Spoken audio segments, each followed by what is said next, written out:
ಇನ್ನು ನಟ ದರ್ಶನ್ ಮತ್ತು ಆತನ ಸಹಚರರ ವಿರುದ್ಧ ಈಗ ದೋಷಾರೋಪ ಪಟ್ಟಿ ಕೂಡ ಇವತ್ತು ಕೋರ್ಟ್ನಲ್ಲಿ ವಿಚಾರಣೆಗೆ ಬಂತು. ಒಂದು ಕಡೆಗೆ ಇವರೆಲ್ಲರೂ ಕೂಡ ಅಕ್ರಮ ಕೂಟ ಅಪಹರಣ ಮಾಡಿ ಆತನನ್ನು ಕೊಲೆ ಮಾಡಿದ್ದಾರೆ ರೇಣುಕಾಸ್ವಾಮಿ ಅನ್ನುವಂಥ ಗಂಭೀರ ಆರೋಪದ ಬಗ್ಗೆ ಕೂಡ ಚರ್ಚೆ ಆಗಿದೆ, ವಾದವಾಗಿದೆ. ಆದರೆ ಇದಕ್ಕೆ ಆರೋಪಿಗಳ ಪರ ವಕೀಲರು ಇದೆಲ್ಲವೂ ಕೂಡ ಸುಳ್ಳು ಅಂತ ಹೇಳ್ತಿದ್ರು. ಹಾಗಾದರೆ ಇವತ್ತಿನ ಬೆಳವಣಿಗೆ ಏನು ದರ್ಶನ್ ವಿಚಾರವಾಗಿ ನೋಡೋಣ ಬನ್ನಿ.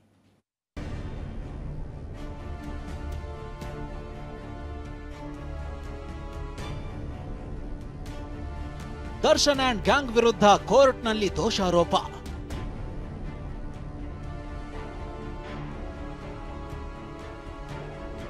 ಆರೋಪ ನಿರಾಕರಿಸಿದ ಡಿ ಗ್ಯಾಂಗ್. ನವೆಂಬರ್ 10ಕ್ಕೆ ವಿಚಾರಣೆ.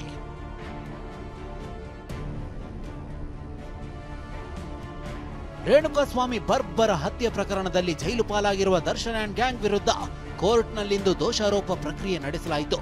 ಬೆಂಗಳೂರಿನ 64ನೇ ಸಿಸಿಎಚ್ ನ್ಯಾಯಾಲಯಕ್ಕೆ ಕೊಲೆ ಪ್ರಕರಣದ 17 ಆರೋಪಿಗಳು ಹಾಜರಾಗಿದ್ರು. ಮೊದಲಿಗೆ ರೇಣುಕಾಸ್ವಾಮಿ ಕೊಲೆ ಪ್ರಕರಣದ ಪ್ರಮುಖ ಆರೋಪಿ ಪವಿತ್ರ ಗೌಡ ವಿರುದ್ಧ ಆರೋಪಗಳನ್ನ ನ್ಯಾಯಾಧೀಶರು ಓದಿ ಹೇಳಿದ್ರು. ಪವಿತ್ರ ಗೌಡ ವಿರುದ್ಧ ಇರುವ ಆರೋಪದ ಸಾರಾಂಶವನ್ನ ವಿವರಿಸಿದ್ರು. ದರ್ಶನ್ರೊಂದಿಗೆ ಸಂಬಂಧ ಹೊಂದಿದ್ದು 2, 3 ಹಾಗೂ 10ನೇ ಆರೋಪಿಯೊಂದಿಗೆ ಸೇರಿ ಒಳಸಂಚು ಮಾಡಿದ್ದೀರಿ.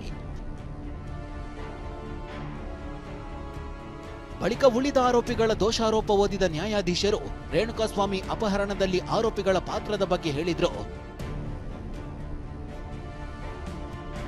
ರೇಣುಕಾಸ್ವಾಮಿಯನ್ನ ದರ್ಶನ್ ಅಭಿಮಾನಿಗಳು ಅಕ್ರಮ ಕೂಟ ರಚಿಸಿ ಅಪಹರಿಸಿ ಆರ್ಆರ್ ನಗರಕ್ಕೆ ಕರೆತರುವಾಗ ಆತನ ಚಿನ್ನಾಭರಣ ಕಿತ್ತುಕೊಂಡು ಶೆಡ್ಗೆ ಕರೆತಂದು ಮಾರಣಾಂತಿಕವಾಗಿ ಹಲ್ಲೆ ಮಾಡಿದ್ದೀರಿ. ಮೇಲೆತ್ತಿ ಕುಕ್ಕಿ ಮಾರಣಾಂತಿಕ ಹಲ್ಲೆ ಮಾಡಿದ್ದೀರಿ. ಇವೆಲ್ಲ ಸುಳ್ಳು ಆರೋಪ ಎಂದು ಎಲ್ಲ ಆರೋಪಿಗಳು ಜಡ್ಜ್ ಮುಂದೆ ಹೇಳಿದ್ದಾರೆ.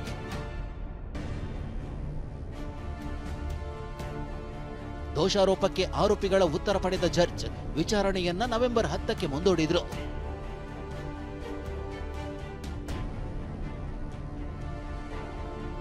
ಹಲವು ದಿನಗಳ ಬಳಿಕ ದರ್ಶನ್ ಪವಿತ್ರ ಮುಖಾಮುಖಿ.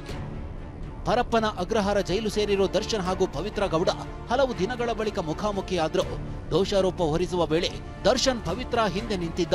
ಈ ವೇಳೆ ಮುಂದೆ ಬರುವಂತೆ ದರ್ಶನ್ ಅನ್ನ ಪವಿತ್ರ ಕರೆದಿದ್ದಾಳೆ. ಕೋರ್ಟ್ ಹಾಲ್ನಲ್ಲಿ ಕಿಕ್ಕಿರಿದು ತುಂಬಿದ ವಕೀಲರು. ಬೆಂಗಳೂರಿನ 64ನೇ ಸಿಸಿಎಚ್ ಕೋರ್ಟ್ಗೆ ದರ್ಶನ್, ಪವಿತ್ರ ಹಾಗೂ ಇತರೆ ಆರೋಪಿಗಳು ಬರ್ತಿದ್ದಂತೆ ಕೋರ್ಟ್ನಲ್ಲಿ ವಕೀಲರು ಕಿಕ್ಕಿರಿದು ತುಂಬಿದ್ರು. ಆರೋಪಿಗಳು ಕೋರ್ಟ್ ಹಾಲ್ಗೆ ಬರಲಾಗದಷ್ಟು ವಕೀಲರ ದಂಡೆ ನೆರೆದಿತ್ತು. ಈ ವೇಳೆ ಎಲ್ಲ ವಕೀಲರು ಕೋರ್ಟ್ ಹಾಲ್ನಿಂದ ಹೊರಗೆ ಹೋಗುವಂತೆ ಜಡ್ಜ್ ಸೂಚನೆ ನೀಡಿದ್ರು. ಇದಕ್ಕೂ ಮುನ್ನ ಕೊಲೆ ಆರೋಪಿಗಳಾದ ದರ್ಶನ್, ಪವಿತ್ರ ಗೌಡ ಸೇರಿದಂತೆ 7 ಆರೋಪಿಗಳನ್ನ ಪರಪ್ಪನ ಅಗ್ರಹಾರ ಜೈಲಿನಿಂದ ಕೋರ್ಟ್ಗೆ ಕರೆತರಲಾಯಿತು. ಪೊಲೀಸ್ ಬಿಗಿ ಭದ್ರತೆಯಲ್ಲಿ 2 ಪ್ರತ್ಯೇಕ ವಾಹನಗಳ ಮೂಲಕ ಕರೆತಂದು ಕೋರ್ಟ್ಗೆ ಹಾಜರುಪಡಿಸಲಾಯಿತು.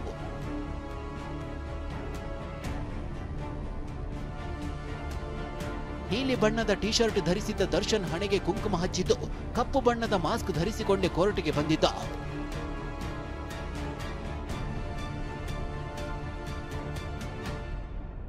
ಪೊಲೀಸರ ಮತ್ತೊಂದು ವಾಹನದಲ್ಲಿ ಪವಿತ್ರ ಗೌಡಳನ್ನ ಕರ್ಕೊಂಡು ಬರಲಾಗಿತ್ತು. ಯಾವಾಗ್ಲೂ ಲಕಲಕ ಅಂತ ಡ್ರೆಸ್ ಮಾಡಿಕೊಳ್ತಿದ್ದ ಪವಿತ್ರ ಕಪ್ಪು ಬಣ್ಣದ ಚೂಡಿದಾರ್ನಲ್ಲಿ ಕೋರ್ಟ್ಗೆ ಆಗಮಿಸಿದ್ಲು.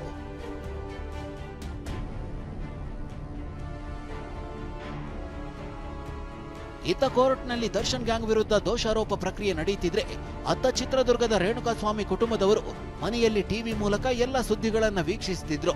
ಈ ವೇಳೆ ಕೋರ್ಟ್ ಪ್ರಕ್ರಿಯೆ ಬಗ್ಗೆ ಪ್ರತಿಕ್ರಿಯೆ ನೀಡಲ್ಲ ಎಂದ ರೇಣುಕಾಸ್ವಾಮಿ ತಂದೆ ಕಾಶಿನಾಥಯ್ಯ ಸರಕಾರಿ ವಕೀಲರ ಜೊತೆ ಚರ್ಚಿಸಿ ಪ್ರತಿಕ್ರಿಯಿಸುವುದಾಗಿ ಹೇಳಿದ್ದಾರೆ.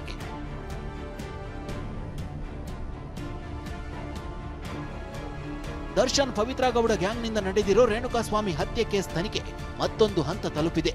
ದೋಷಾರೋಪ ಪ್ರಕ್ರಿಯೆ ಪೂರ್ಣಗೊಂಡ ಬಳಿಕ ಎಲ್ಲ ಆರೋಪಿಗಳಿಂದ ಸಹಿ ಪಡೆಯಲಾಯಿತು.